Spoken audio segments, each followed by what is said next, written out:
I sat at my parents' mahogany dining table, enduring their weekly ritual of tearing me apart piece by piece. The crystal chandelier cast harsh shadows across their disapproving faces as they dissected every aspect of my life.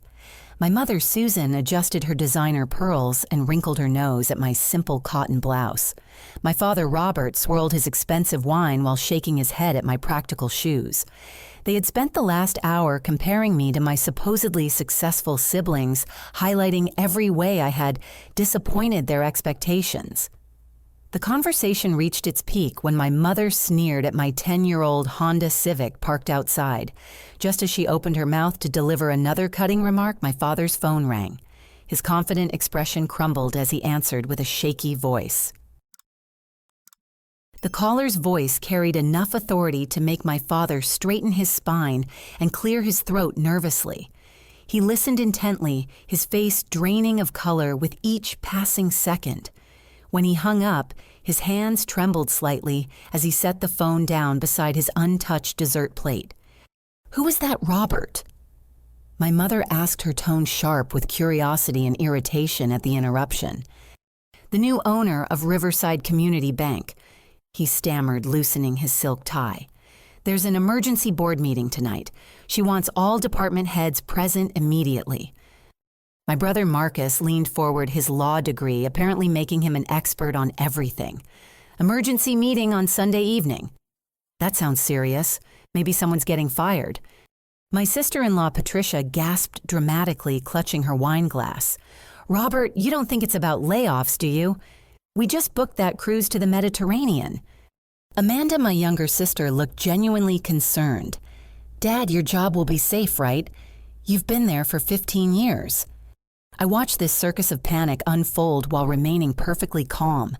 The irony was delicious. Here they sat worried about my father's job security at a bank they didn't know I had purchased 3 months ago through my investment firm, Sterling Acquisitions, LLC. "I should probably head over there," my father muttered, standing up and reaching for his suit jacket draped over the chair back.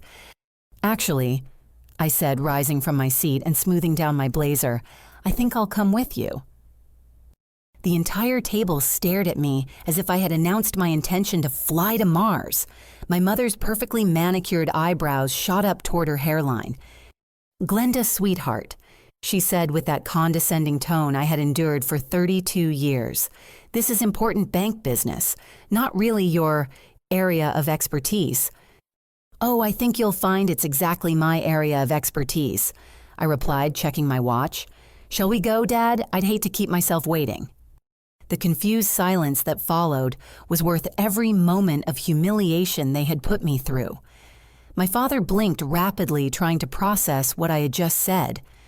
Marcus set down his wine glass with a sharp clink against the wooden table. "What do you mean, keep yourself waiting?"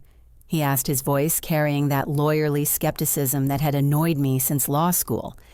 I reached into my purse and pulled out a crisp business card, placing it on the table where everyone could see it. The embossed gold lettering read Glenda Morrison, CEO, Sterling Acquisitions, LLC. Below that, in smaller text, Riverside Community Bank owner and chairman of the board. The reaction was immediate and satisfying. Patricia's wine glass slipped from her fingers, sending red liquid splashing across the white tablecloth. Amanda's mouth fell open, creating a perfect circle of shock. Marcus grabbed the card, examining it as if it might be counterfeit. "This has to be some kind of joke," my mother whispered, her voice barely audible above the grandfather clock's steady ticking. "No joke, Mother," I said, enjoying every syllable. "I bought the bank 12 weeks ago after selling my tech company Dataflow Solutions for $47 million. I've been the owner this entire time, listening to you all criticize my poor life choices and inability to afford nice things." My father sank back into his chair, his face now completely pale. "Glenda, I had no idea. The acquisition paperwork said Sterling Acquisitions, but I never connected." "That was intentional," I interrupted. "I wanted to see how my family really felt about me when they thought I was struggling. I wanted to understand what kind of people you had become." The dining room fell silent except for the sound of Patricia dabbing frantically at the wine stain with her napkin. Amanda started crying quietly, tears streaming down her cheeks, as she realized the implications of their behavior. "But your car," my mother stammered. "Your clothes. You live in that tiny apartment." "I choose to live modestly," I explained. "I drive a reliable Honda because it gets me where I need to go. I wear simple clothes because they're comfortable. I live in a small apartment because I don't need much space. But apparently, my family measures worth by possessions rather than character." Marcus was studying the business card through his lawyer's lens, looking for any flaw in my claims. Even if this is real, buying a small community bank isn't exactly... I pulled out my phone and showed him the Sterling Acquisitions portfolio. The bank was my smallest acquisition. I also own a chain of fitness centers in Colorado, 3 apartment complexes in Nevada, and a software development company in Austin. My net worth is currently sitting at around $52 million. The number hit them like a physical blow. My father's job suddenly seemed very precarious, and they all knew it. The woman they had spent years calling a disappointment was now their financial lifeline. "So, when you say there's a board meeting," I continued, "what you really mean is that I called a meeting to discuss some concerning irregularities I've discovered in the bank's operations, irregularities that involve certain employees." My father's face went from pale to green. "Glenda, whatever you think you found, we'll discuss it at the meeting," I said firmly. "All of it." The drive to the bank was silent except for my father's labored breathing in the passenger seat of my Honda. He kept glancing at me nervously, as if I might transform into someone else before his eyes. When we arrived at the modest brick building that housed Riverside Community Bank, I used my key to unlock the front door. "I still can't believe this," he muttered as we walked through the darkened lobby toward the conference room. "Believe it," I said, flipping on the lights. The conference room looked exactly as I had left it earlier that day, with manila folders arranged precisely on the polished table. Each folder contained documentation that would change our family forever. My father took his usual seat at the far end of the table, the spot reserved for department heads. I sat at the head in what had been the bank president's chair. The symbolism wasn't lost on either of us. "Before we discuss your employment status," I began opening the first folder. "I need to address some financial discrepancies I discovered during my acquisition review." His hands started shaking before I even showed him the papers. That was all the confirmation I needed. "Over the past 5 years, $83,417 has been systematically removed from customer accounts," I said, sliding bank statements across the table. Small amounts, usually under $200, taken from accounts belonging to elderly customers or people living paycheck to paycheck. My father stared at the evidence spread before him, his breathing becoming increasingly shallow. Each transaction was highlighted in yellow with dates and account numbers clearly visible. "The pattern is sophisticated," I continued. "You targeted accounts that rarely balanced their statements carefully, customers who trusted the bank implicitly. People like Mrs. Henderson, who's been banking here for 30 years, never knowing that her account was systematically drained to fund your lifestyle." "Glenda, I can explain," he started, but his voice cracked. "Can you," I asked, pulling out more documentation, "can you explain why Harold Martinez, a construction worker saving for his daughter's college education, has been missing $50 every few months, or why the Peterson family, struggling to make their mortgage payments, had their emergency fund slowly depleted?" I spread out photographs taken by security cameras, showing my father accessing the computer system after hours. Timestamps proved he was alone in the bank, making unauthorized transfers when no one else was around. "The beautiful part of your scheme," I said, "is that you were stealing from people who couldn't afford to lose the money, but also couldn't afford to hire lawyers to investigate when their accounts seemed short." My father finally looked up from the paper's, tears forming in his eyes. "I never meant for it to go this far. It started with just one small withdrawal when Marcus needed money for law school applications. Then Patricia wanted that expensive wedding. Amanda's college tuition was more than we expected. So you decided to steal from hardworking families to fund your children's dreams," I said coldly. You justified theft by calling it parental love. We were struggling too, he protested weakly. Your mother's boutique was failing. The mortgage payments were killing us. I saw all this money sitting in accounts, and I thought just a little bit wouldn't matter. I pulled out another folder, this one containing personal financial records I had obtained through perfectly legal means. Struggling, your household income last year was $142,000. Your mortgage payment is $1,800 monthly. You weren't struggling, Dad. You were greedy. The evidence was overwhelming. Every stolen dollar was documented, traced, and verified. My forensic accountants had spent weeks building an airtight case that could send him to prison for decades. Mrs. Patterson, I said, pointing to a highlighted account, is 83 years old and lives on Social Security. You took $30 from her account every month for 2 years. That's $720 from a woman who clips coupons to afford groceries. My father buried his face in his hands. I kept telling myself I would pay it all back. I had plans to replace the money. With what? I demanded. More stolen funds. Your salary barely covered your mortgage and car payments. How exactly were you planning to repay $83,000? The silence stretched between us, broken only by the hum of fluorescent lights overhead. He had no answer because there was no answer. He had stolen money with no intention or ability to return it.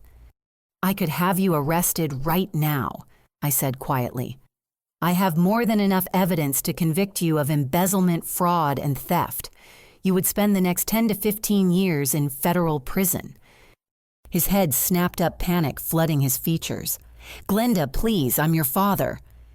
My father. I repeated slowly, spent my entire adult life telling me I was a failure. My father compared me unfavorably to my siblings at every family gathering. My father called me poor and worthless just 2 hours ago. That same father has been stealing from vulnerable people to maintain his lifestyle. I closed the folder with a sharp snap. The man sitting across from me is a criminal who happens to share my DNA. The weight of his crimes settled over him like a heavy blanket.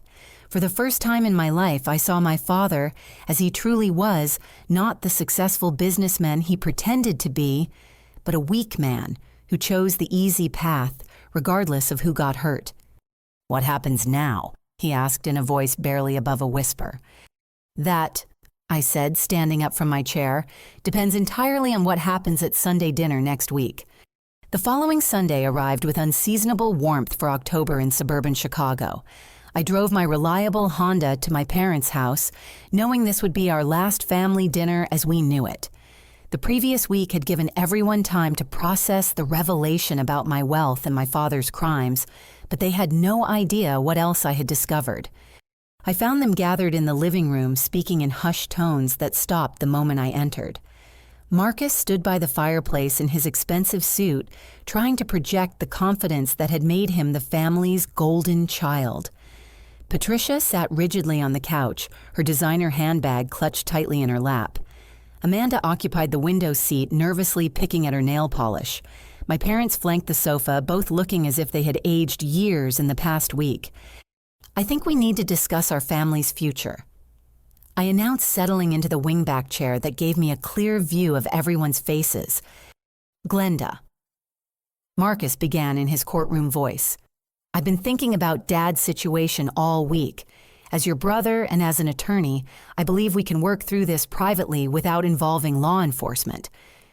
Interesting perspective, I replied, pulling out a thick manila envelope, especially coming from someone whose law practice is currently 6 months away from bankruptcy.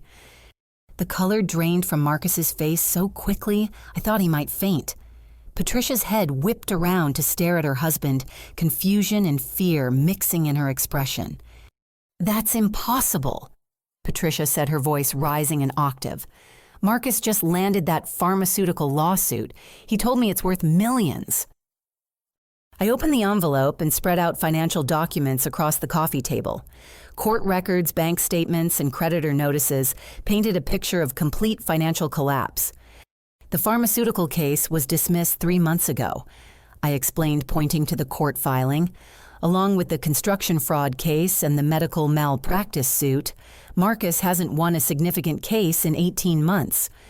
Marcus's carefully constructed facade began crumbling before our eyes.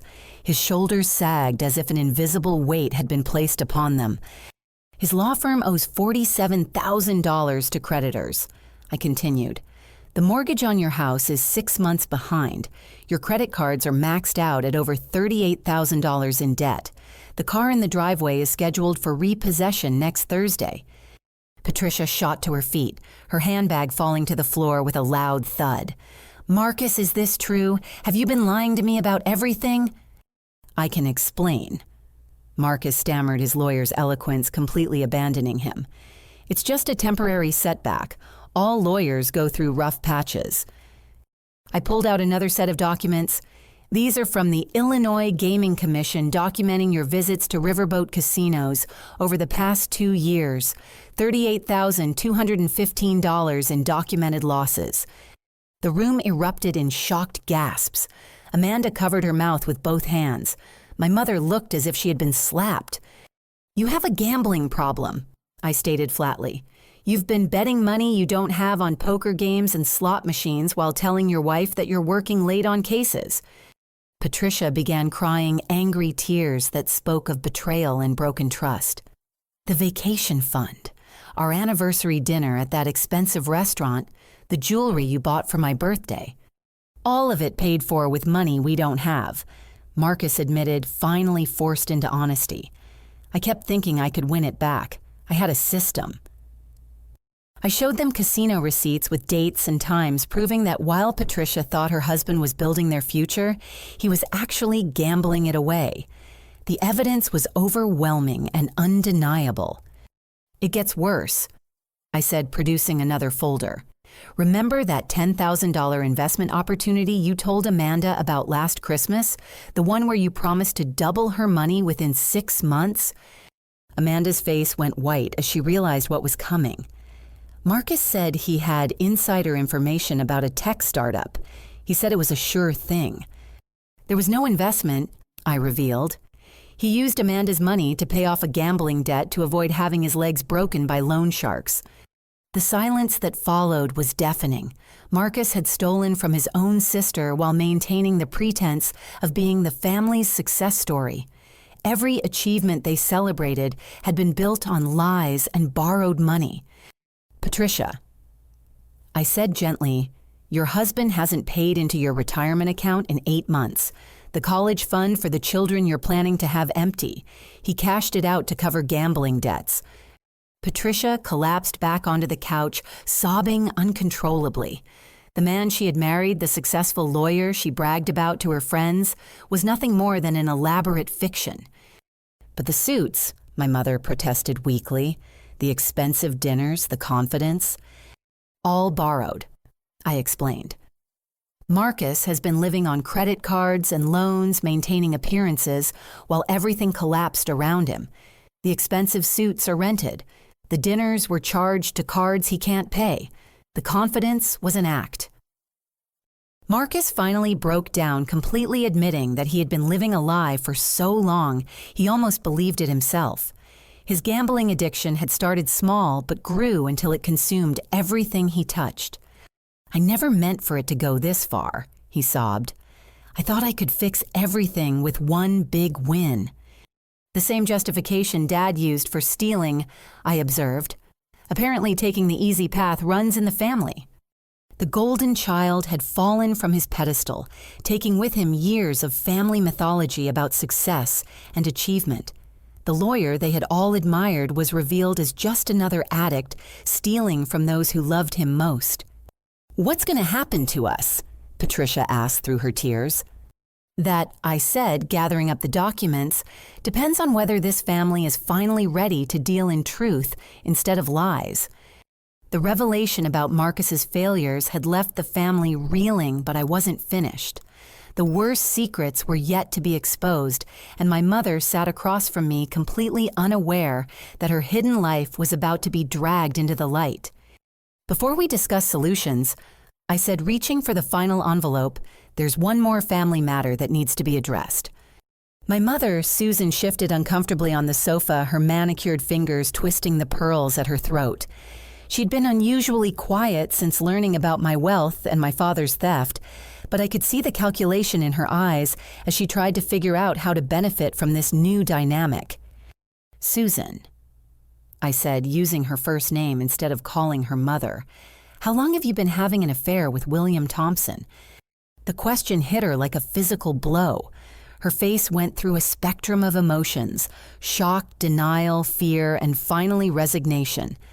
The silence stretched so long that I could hear the grandfather clock ticking in the hallway.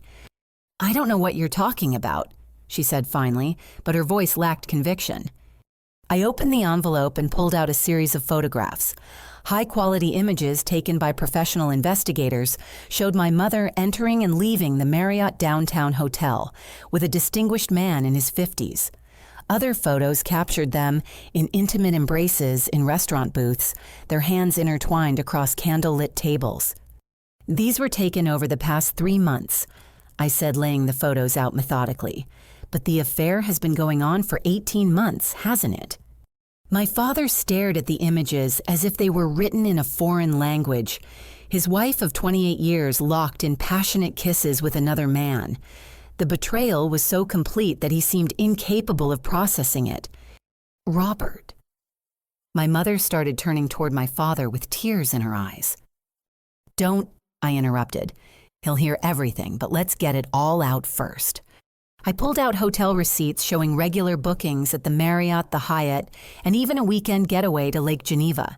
Each receipt was charged to William Thompson's corporate credit card, documenting a pattern of elaborate deception. "William Thompson," I announced to the stunned room, "is the president of Riverside Community Bank. He's also married to Catherine Thompson, who was my maid of honor when I got married the first time. Catherine, who has been my friend since elementary school." The personal connection made the betrayal exponentially worse. This wasn't just adultery. It was the destruction of multiple families by people who were supposed to be trustworthy. The affair began. I continued consulting my notes when Susan came to the bank to discuss a loan for her boutique. William was impressed by her sophistication and offered to handle her application personally.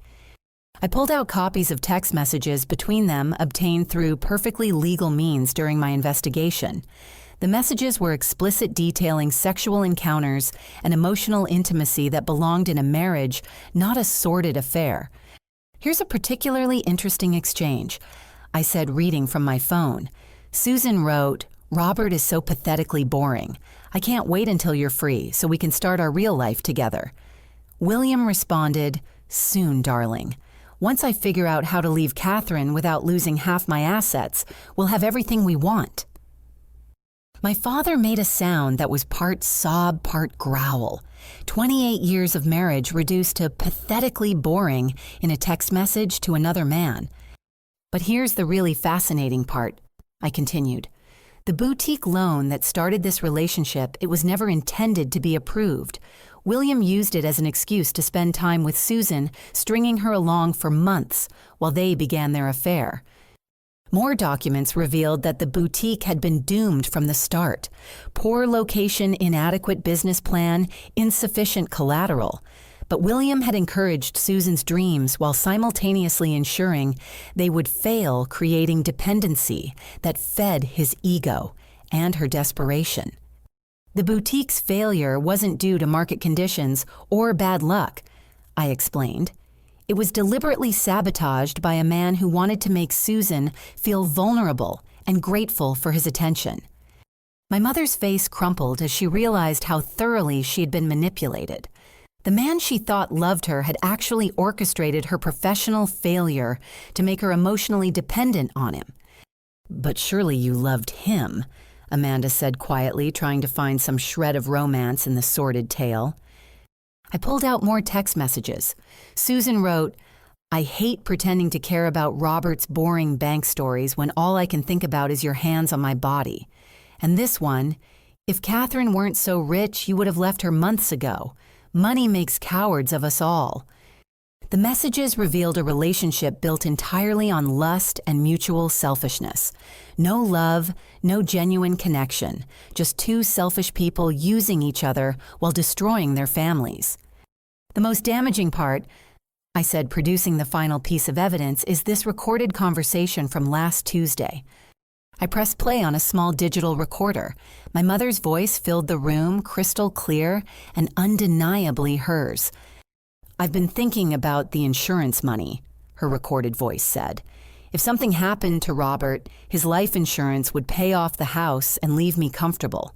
Sometimes I wish he would just have a heart attack and solve all our problems." The room fell into horrified silence. My father stared at his wife as if seeing a stranger. She had discussed his death as a financial convenience, nothing more than a problem to be solved. "That conversation took place in William's office," I said quietly, "where you regularly met for sexual encounters on the desk, where hard-working families came to discuss their financial futures." The complete picture of my mother's betrayal was now clear. She had destroyed her marriage, her family's trust, and her friend's marriage for an affair with a man who saw her as nothing more than a convenient sexual outlet. "William Thompson will be fired tomorrow morning," I announced. "His wife, Catherine, will be receiving copies of all this evidence along with her attorney.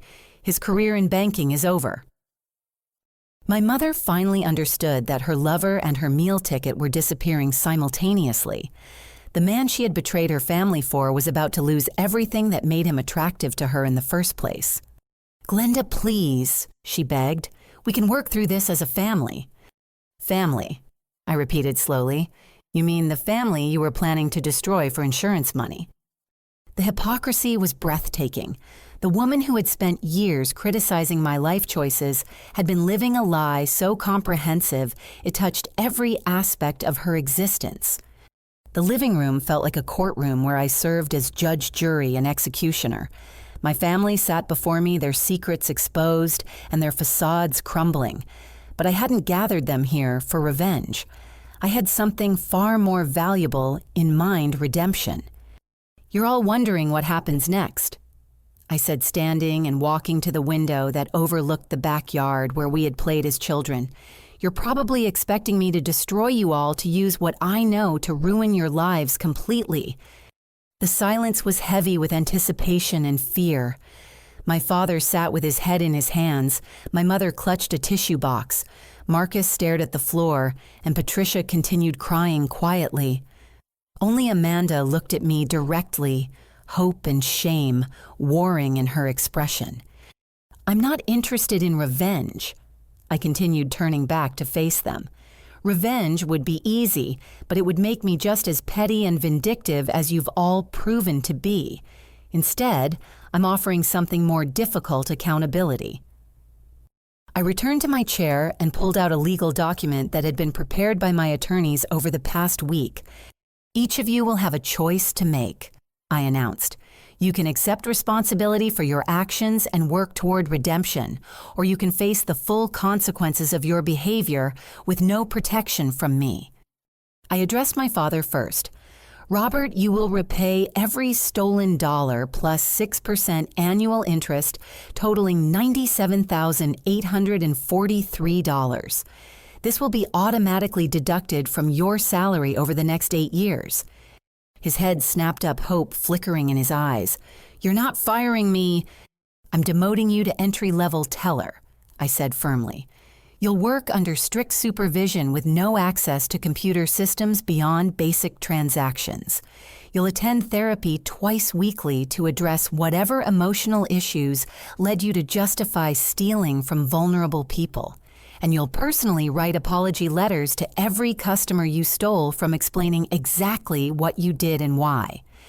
The terms were harsh, but fair. He would keep his job and his pension, but only after making amends for his crimes. "Marcus," I continued, turning to my brother, "you will close your law practice immediately and declare bankruptcy honestly. No hidden assets, no creative accounting. You'll come work for Sterling Acquisition's legal department at $42,000 annually." "That's barely a third of what I was making," he protested. It's twice what you were actually earning after gambling losses, I replied coldly. You'll also attend Gamblers Anonymous meetings 3 times weekly and submit to random financial auditing. Every dollar you earn will be tracked and verified. Patricia looked up through her tears. What about our house, our life? You'll downsize to something you can actually afford, I said. No more pretending to be wealthy, no more borrowed lifestyle. You'll live within your means or you'll lose everything. I pulled out a payment schedule. Marcus will also repay Amanda's $10,000 plus interest over the next 4 years, making it $15,200 total. Now, for the most difficult conversation, I looked directly at my mother, seeing her as if for the first time. Susan, I said, you will end the affair immediately. Today, you'll confess everything to Robert and submit to marriage counseling for a minimum of 2 years. And if I refuse, she asked defiantly, then Robert will receive copies of all the evidence along with your recorded conversation about his convenient death. You'll lose everything in the divorce, including any claim to this house or his pension. You'll also face potential charges for conspiracy if the district attorney decides your death wishes constitute a credible threat. The defiance left her face as the reality of her situation became clear. She had no leverage, no allies, and no alternatives. You'll also return every gift William bought you, I continued. Jewelry, clothes, anything purchased with his money, and you'll write a detailed confession letter to Catherine Thompson explaining exactly how you betrayed your friend and destroyed her marriage. The room was quiet except for the sound of Patricia's continued sobbing. These weren't punishments designed to destroy. They were consequences designed to teach. Amanda, I said, finally turning to my youngest sibling, you're the only one who showed genuine remorse when you learned what kind of people you had become. Therefore, you have a choice. Her eyes widened with surprise and hope. I'm offering you a position as director of the Sterling Foundation, my charitable organization focused on financial literacy and family counseling services. The salary is $65,000 annually with full benefits and the opportunity to help families avoid the mistakes ours has made. Amanda started crying again, but these were tears of relief and gratitude. The Foundation's mission, I explained, is to provide education and support to families struggling with financial issues, gambling addiction, and relationship problems. You'll help people learn to solve their problems honestly instead of through deception and theft. I stood up and walked to the center of the room, making eye contact with each family member. You all have 24 hours to decide, I announced. Accept these terms and begin the hard work of rebuilding your lives on truth instead of lies, or reject them and face the full consequences of your actions with no help from me. What if we choose accountability? My father asked quietly. Then we start over, I said simply. We rebuild this family on a foundation of honesty, respect, and genuine care for each other. It won't be easy, and it won't happen quickly, but it's possible. And if we refuse, my mother asked, then you'll discover exactly how much power $52 million can buy, I replied. Criminal charges, civil lawsuits, social ostracism, professional destruction. I have the evidence and resources to ensure you all lose everything. The choice was clear: redemption through accountability or destruction through pride. For the first time in my adult life, I held the power to determine our family's future. I don't want revenge, I said as I gathered my documents. I want a real family built on truth instead of the toxic fiction we've been living. But that's only possible if you're willing to do the hard work of becoming better people. I headed toward the door, pausing at the threshold. You have until tomorrow at noon to let me know your decisions. Choose wisely. 6 months had passed since that devastating Sunday dinner, and I stood in my new office overlooking downtown Chicago, reviewing progress reports on my family's rehabilitation. The view from the 40th floor was spectacular, but it couldn't compare to the satisfaction of seeing genuine change taking root in people I had almost given up on. My assistant knocked and entered carrying a stack of files and a steaming cup of coffee. "Your father's quarterly review is ready," she said, placing the documents on my desk. "His supervisor says he's exceeded expectations in every category." I smiled as I read through Robert's performance evaluation. The man who had once stolen from vulnerable customers had become their most dedicated advocate. His experience with financial desperation had given him unique insight into their struggles, and his genuine remorse had transformed him into an exceptionally compassionate employee. He's requested permission to start a financial counseling program for customers facing hardship, the report noted. His proposal includes workshops on budgeting, debt management, and avoiding predatory lending. The irony was beautiful. My father had become the person he should have been all along, helping others avoid the mistakes that had nearly destroyed our family. My phone buzzed with a text message from Marcus. "Court victory today helped a family keep their home from foreclosure. Thanks for believing I could change." His transformation had been the most dramatic. Working in Sterling Acquisition's legal aid division, he specialized in bankruptcy law and addiction counseling. The arrogant lawyer who had gambled away his family's future now spent his days helping other families navigate financial crisis with dignity. His salary was modest compared to his former income, but Marcus had discovered something he never found in private practice: genuine satisfaction from meaningful work. His marriage to Patricia had survived, strengthened by their shared commitment to honesty and realistic expectations. "We're happy," Patricia had told me just last week.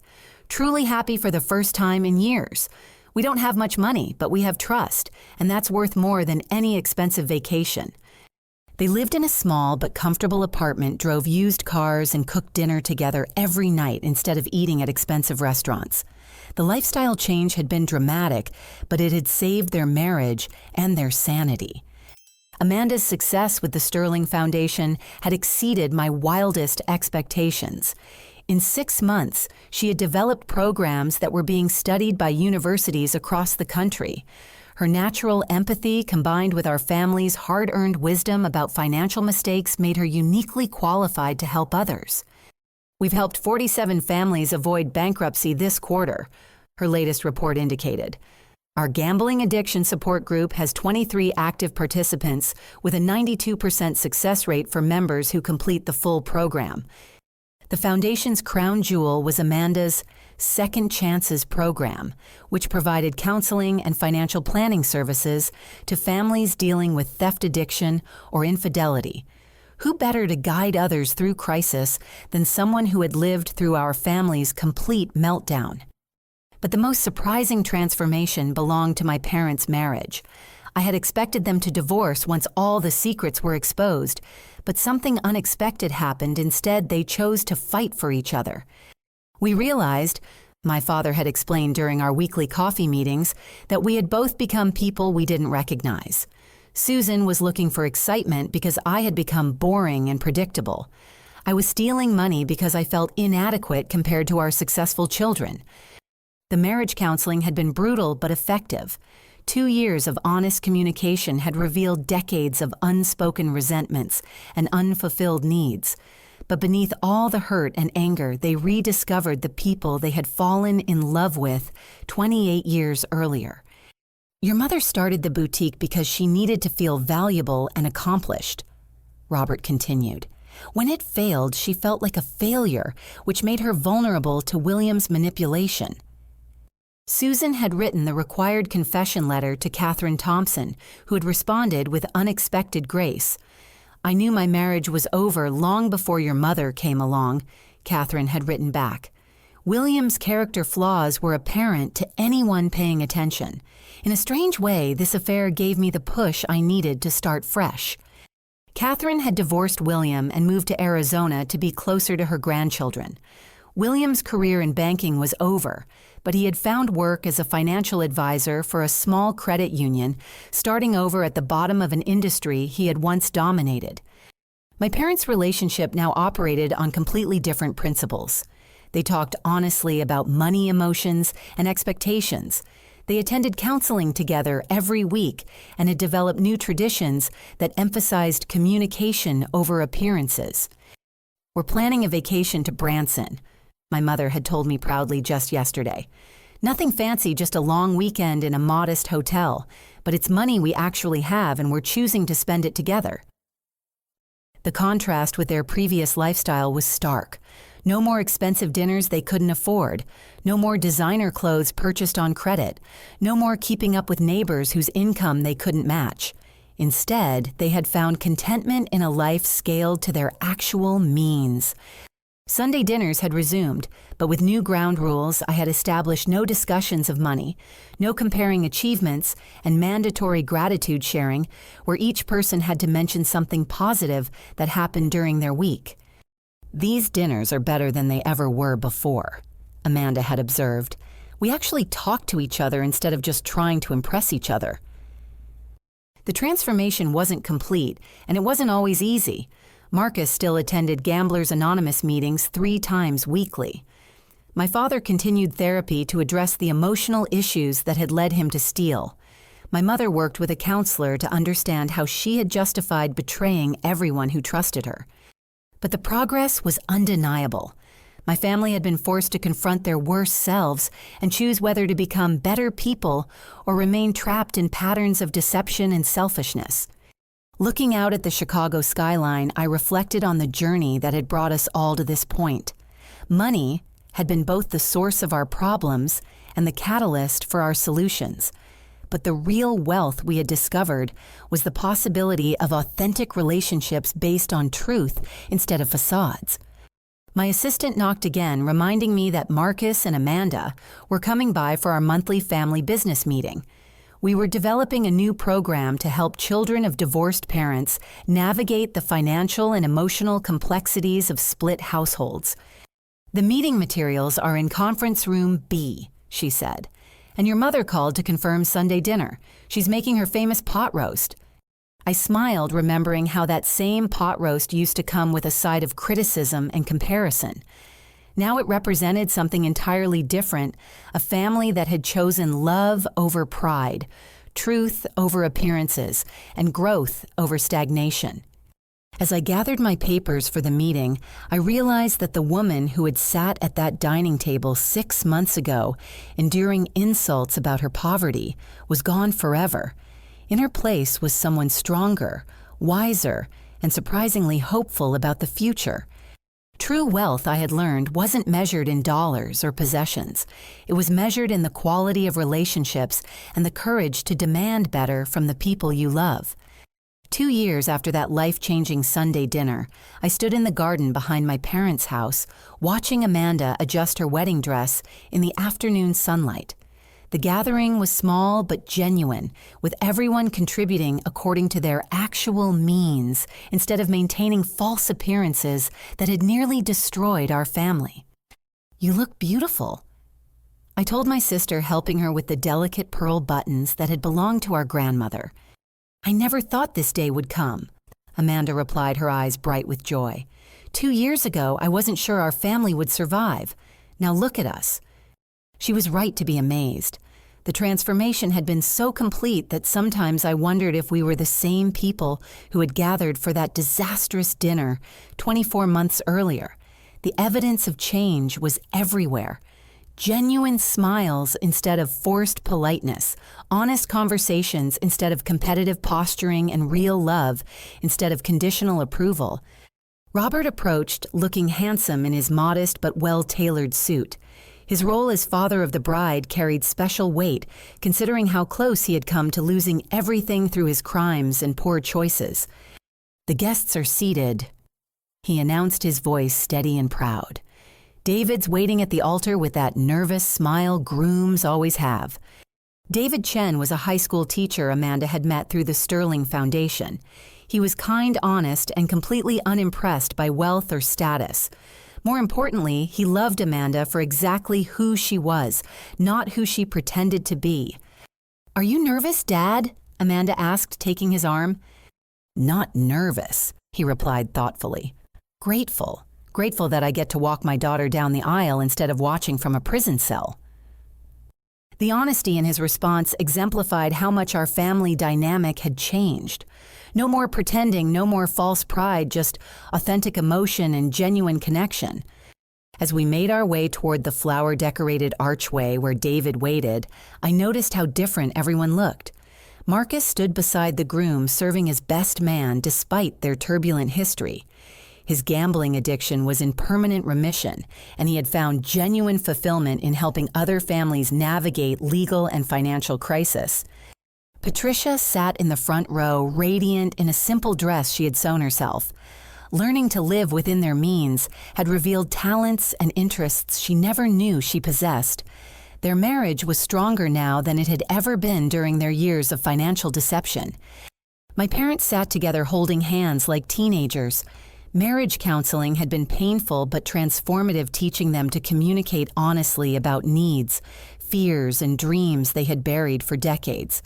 They looked like people in love, not just people going through the motions of marriage.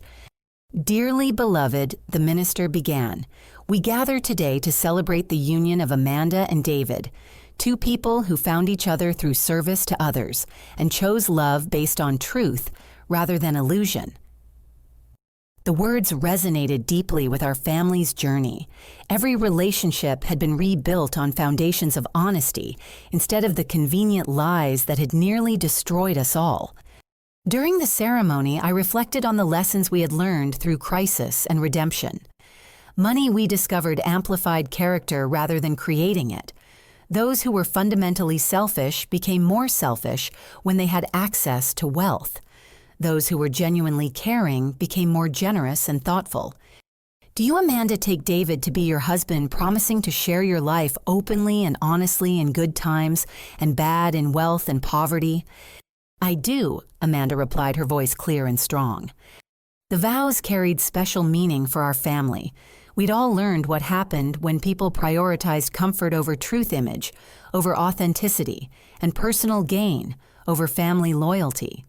After the ceremony, we gathered for a reception that perfectly embodied our new values.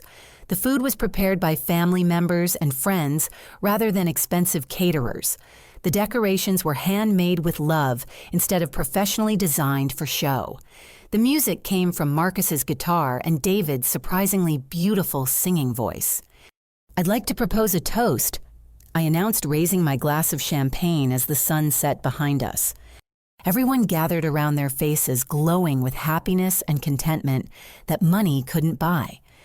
2 years ago, we sat around a dinner table where criticism and comparison were served alongside the pot roast. We measured worth in possessions and success in appearances. We thought love meant never challenging each other, and family meant accepting lies to avoid conflict. Heads nodded as people remembered how toxic our dynamic had become. Today we celebrate a love built on truth and a family rebuilt on authentic caring. We learned that real wealth comes from relationships based on honesty, respect, and genuine support.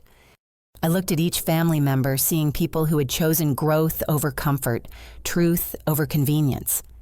We discovered that accountability isn't punishment, it's love in action.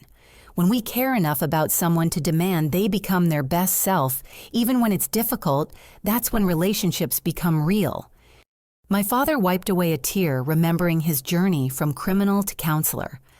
Marcus squeezed Patricia's hand, grateful for her forgiveness and their new beginning. My mother smiled at Robert, appreciating the man he had chosen to become. Amanda and David. I continued, your love represents everything our family learned about building relationships on truth instead of illusion.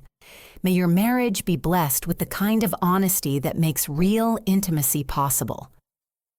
Everyone raised their glasses, but I wasn't finished. To second chances earned through courage and families rebuilt on truth instead of lies.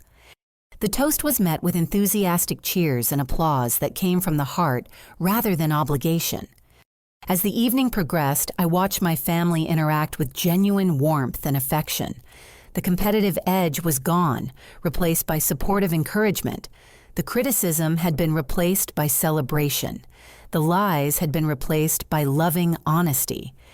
You did something amazing, David told me as we danced to music Marcus played on his guitar. I just forced them to choose, I replied. Between comfort and growth lies, and truth, selfishness, and love. They made the hard choice to become better people. Not everyone would have offered them that chance, he observed.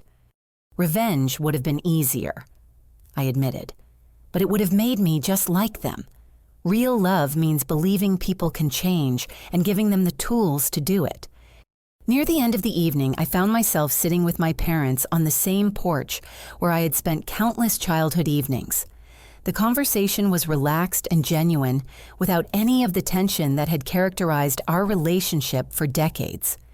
Do you ever regret giving us the chance to change instead of just destroying us? My father asked. Never, I replied without hesitation. Watching you all become the people you were meant to be has been worth every difficult conversation and uncomfortable truth. I'm proud of the woman you became despite our failures as parents, my mother added. You could have let our dysfunction define you, but instead you chose to break the cycle. The acknowledgement meant more to me than any apology could have. They understood now that their behavior had been wrong, but more importantly, they had taken responsibility for changing it. What's next for the Sterling Foundation? Marcus asked, joining us on the porch with Patricia. We're expanding into 3 new states, I announced. Amanda's programs have been so successful that universities are requesting partnerships. We're going to help a lot of families avoid the mistakes ours made. And personally, Patricia asked with genuine interest. I smiled, thinking about the engagement ring David had helped me pick out for someone very special. I'm learning that having money doesn't make you worthy of love, but being worthy of love makes you truly rich. As the evening wound down and guests began departing, I realized that the woman who had endured those cruel Sunday dinners was completely gone.